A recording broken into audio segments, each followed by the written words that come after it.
সমসাময়িক বাংলাদেশ আমার একজন নন্দঘোষ চাই। দি এক্সিকিউটিভ টাইমস 2.0 থেকে আপনাদের সবাইকে অনেক শুভেচ্ছা। ইদানিং বাংলাদেশে যে যখন যা খুশি তাই বলে যাচ্ছে, সোশ্যাল মিডিয়াতে বিশেষ করে, এমনি মেইন স্ট্রিম মিডিয়াতে তো বটেই।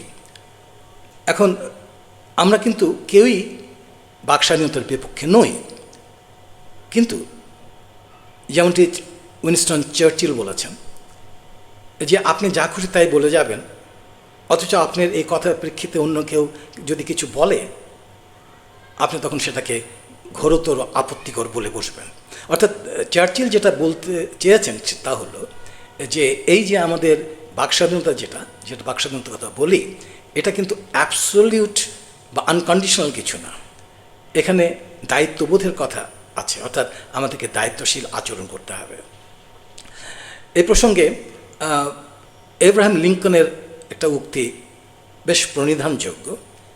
তা হলো উনি বলেছেন যে একজন সৈনিকের কথা, যে একজন সরল মনা সৈনিককে কি আমি গুলি করে মারব যখন আমি জানি যে এই সৈনিক একজন ধূর্ত উস্কানিমূলক বক্তব্যদাতার বক্তব্যের কারণে প্রভাবিত হয়ে বিদ্রোহ ঘোষণা করেছে। সুতরাং আমরা বুঝতে পারছি যে এই আমাদের যদি দায়িত্ব জ্ঞানহীন কোনো আমরা বক্তব্য দিই সেটা নিশ্চয়ই খারাপ, অর্থাৎ দেশের জন্য খারাপ, সমাজের জন্য খারাপ। দায়িত্ব জ্ঞানহীন এই বক্তব্য কথা আমাদের দেশে বেশ হচ্ছে এখনো। আমি অহরহ হচ্ছে। আমি দু তিনটা কথা বলবো। এক ভদ্রলোক, উনি সম্ভবত ডাক্তার, এবং আমি তার নাম বলছি না, আমি কারোর নাম বলতে চাই না, কারণ সেটা ঠিক না, সমীচীন না। উনি একদিন শুনলাম অনেক আগে, উনি বলেছিলেন যে বাংলাদেশে কোনো বিপ্লব হয়নি, এটা ঝড়ে বক পড়েছে, অর্থাৎ আমাদের দেশে এখানে মানুষজন মারা যায়নি, কেউ কিছু করেনি, অর্থাৎ শেখ হাসিনা এমনি পালিয়ে গেছেন, এটা আমাদের মানে ভাগ্যের কারণে হয়েছে, অর্থাৎ এটা একটা মানে বিধির মানে বিধান হিসাবে এটা হয়েছে আর কি। তো যাই হোক, এরপরে কদিন আগে আমি শুনলাম যে উনি বললেন, আমাদের আসিফ মাহমুদ সজীব ভূঁইয়া যিনি উপদেষ্টা আছেন, এ ভদ্রলোক, উনি তার এলাকায়, তার উপজেলাতে একটা থোক বরাদ্দ দিয়েছেন বেশ বড় অঙ্কের, এবং সেটা যদি আমরা অন্য এলাকায় বরাদ্দের কথা চিন্তা করি জেলা পর্যায়ে, তার চেয়ে অনেক বেশি। সুতরাং এই যে পক্ষপাত দুষ্ট যে আচরণ, তার জন্য এই আসিফ মাহমুদ সজীব ভূঁইয়াকে আমরা অবশ্যই সমালোচনা করব, কিন্তু তার একটা লিমিট থাকবে। এই ডাক্তার ভদ্রলোকটি কী বললেন সেই টকশোতে, যে তিনি ওই আমাদের আসিফ মাহমুদ সজীব ভূঁইয়ার মধ্যে শেখ হাসিনাকে দেখতে পান। আচ্ছা, আপনারাই বলুন তো, যদি ভদ্রলোকের, আমি জানি না ওনার মা বেঁচে আছেন কিনা, ছোটো ভাই বোন আছে কিনা, যদি এনার এই মানে ছোটো ভাই বা বোন কেউ থাকে, এবং তার মা যদি, ওনার মা যদি তাকে মানে ওই একটা ধরা যাক রুই মাছ, বড় রুইয়ের মাথাটা ওই বাচ্চাকে দিয়ে দিল, অর্থাৎ তার ছোটো ভাইকে দিয়ে দিল, তো তখন অবশ্যই তিনি বঞ্চিত বোধ করবেন এই ডাক্তার ভদ্রলোক। কিন্তু তাই বলে কি তিনি বলবেন যে আমি আমার মার মধ্যে শেখ হাসিনাকে দেখতে পাই? এই সমস্ত এগুলো আপত্তিকর কথাবার্তা তিনি বলেছেন আর কি, একদম বিশেষ করে একটা উপদেষ্টা সম্পর্কে। আমি আসিফ মাহমুদ সজীব ভূঁইয়াকে আমি ডিফেন্ড করছি না, আমি বলছি যে আমরা টু হোয়াট এক্সটেন্ট আমরা একটা আমাদের স্বাধীনতাটাকে এক্সারসাইজ করতে পারি, অর্থাৎ আমাদের বাক স্বাধীনতাকে আমরা ব্যবহার করতে পারি।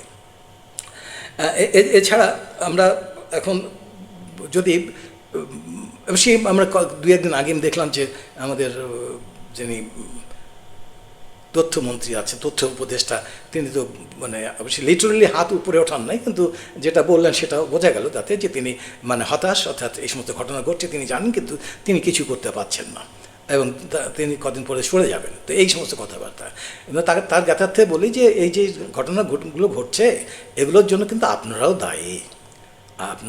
দায়ী, কারণ আপনারা যেগুলো করেছেন সেটা ঠিক না। যে সরকারটা আপনারা গঠন করলেন এবং সেখানে যাদেরকে আনলেন সেটা ঠিক না। আমি ডক্টর ইউনূসের কথা বলছি, তার তার কথাতেও আসছি। ভদ্রলোক তাকে নিয়ে তো অনেকে অনেক কথা বলে যাচ্ছেন, কিন্তু সর্বংসহা এই আমাদের ডক্টর ইউনূস।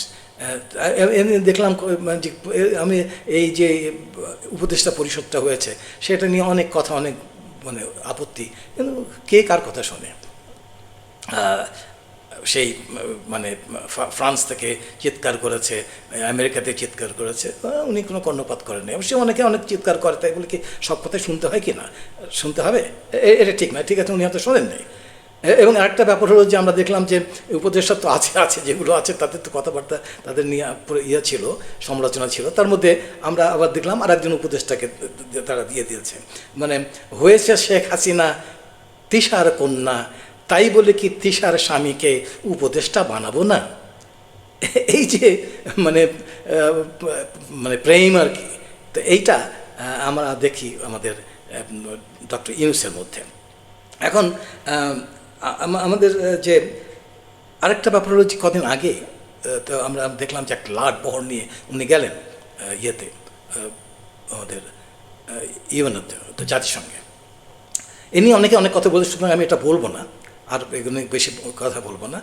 এর প্রয়োজন কতখানি ছিল, আমাদের দেশে 100 কোটির উপরে টাকা খরচ হয়েছে, তাই আমাদের দেশে তো এরকম এখন এরকম নেই। এবং এই ইউএনও যেটা, এই আমরা সবাই জানি জাতিসংঘে গিয়ে খুব বেশি কিছু করা যায় না, সেখানে এটা একটা মানে ওই কাগজে বাগের মধ্যে আর কি, ওর বসে আছে ওখান থেকে, ওর কিছুই করে না, করতে পারে না।